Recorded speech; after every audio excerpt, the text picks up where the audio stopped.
কালী তারা শিব সব এক। এই নিজেকে প্রশ্ন করো তো, আমরা কে? আমরা সবাই তো শ্রীনন্ত বিশ্বে অমৃত সুপুত্রা, আমরা তো সবাই অমৃতের সন্তান।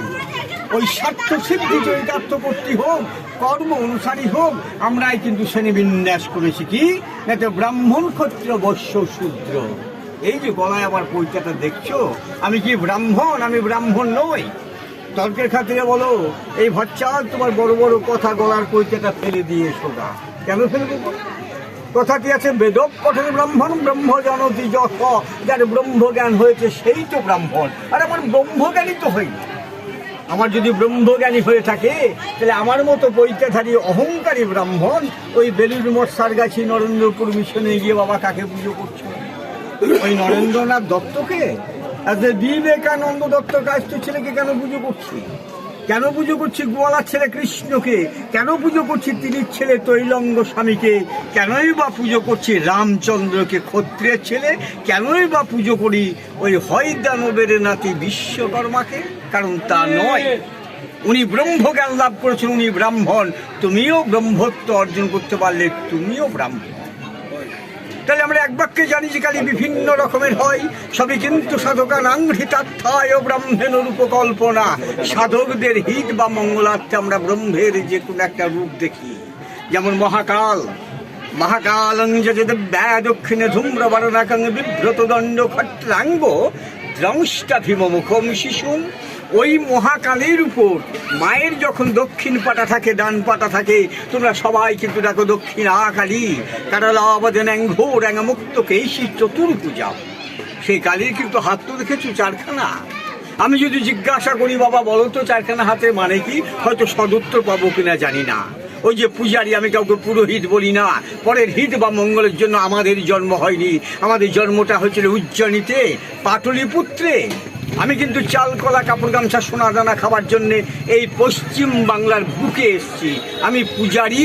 সেই পূজারী যখন সংকল্প করেন, তখনই কিন্তু উচ্চারণ করেন যে চতুর্বর্গ ফলপ্রাপ্তি কামনার্থে যৎকিঞ্চিৎ ভোগং পূজনমহং করিষ্যামি আমি। অর্থাৎ চারখানা হাতে চারখানা বর্গ ফল দান করছেন। কি? ধর্ম, অর্থ, কাম, মোক্ষ। ধর্মও করা চাই, ছুটে এসছি এখানে। আসতে গেলে অর্থ চাই, গাড়ি ভাড়া দিয়েছি। কাম, একটা সংসার করব, বংশ মর্যাদাকে টিকিয়ে রাখার জন্যে লাস্টে আমাকে মুক্তি পেতে হবে, সেই জন্য চারখানা হাত। তা ওই মহাকালীর উপর মায়ের যখন বাম পাটা থাকে, আমরা সবাই ডাকি বামাকালী। সাম্বান্না রং হলে শ্যামাকালী, ছেলে কোলে থাকলে গোষ্ঠকালী। এ কালী কিন্তু গুহ্য।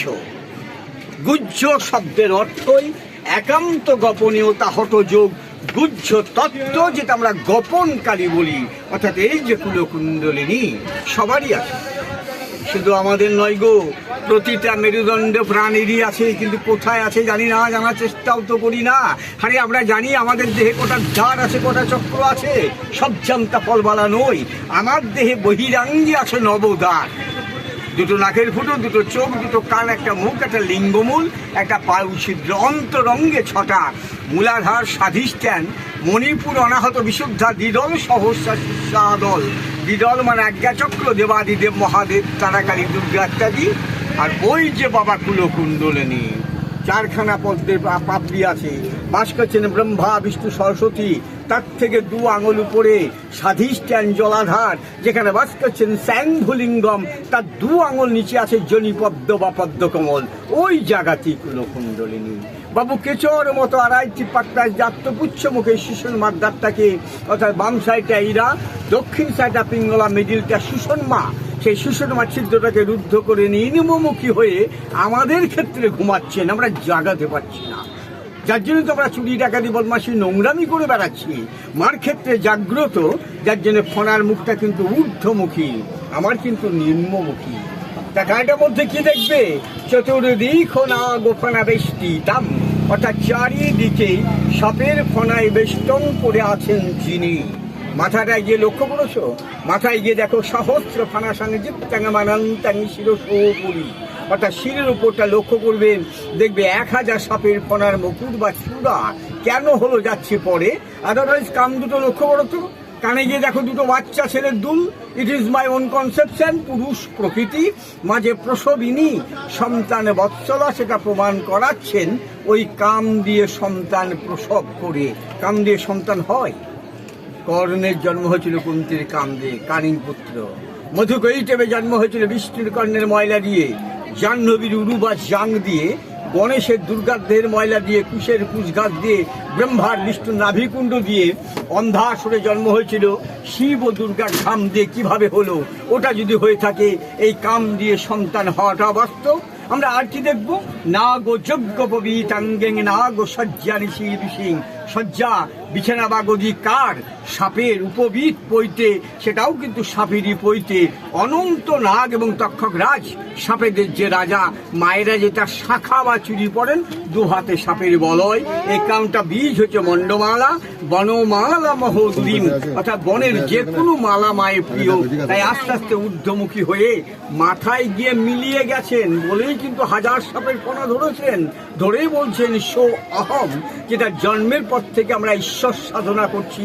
সো হাং হাংসা লাভডাপ লাভডাপ, এটা এক রাত্রিতে ইনকমপ্লিট অবস্থায় মহারাজ নন্দকুমারের ছেলে গুরুদাস রায় 1772, বাংলা 1178, 11ই মাঘ, আজ থেকে 251 বছর আগে প্রতিষ্ঠা করেন।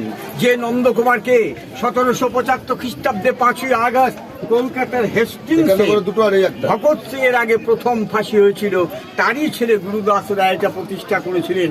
তখন কলকাতা এত বড় নয়, সুতানাটি, গোবিন্দপুর আর কলকাতা 3টে গ্রাম, মাত্র 10,000 লোক। কলকাতার অধিকাংশ অধিবাসী ওই অন্যায়ভাবে ফাঁসি দেওয়ার জন্যে ব্রিটিশ সরকারকে ধিক্কার দিয়েছিলেন। অনেকে গঙ্গা জলে স্নান করে বাড়ি ছেড়ে পালিয়ে গেছেন। প্রমাণ উত্তরপাড়ার সেনবাড়িটা আজও সিল করা আছে।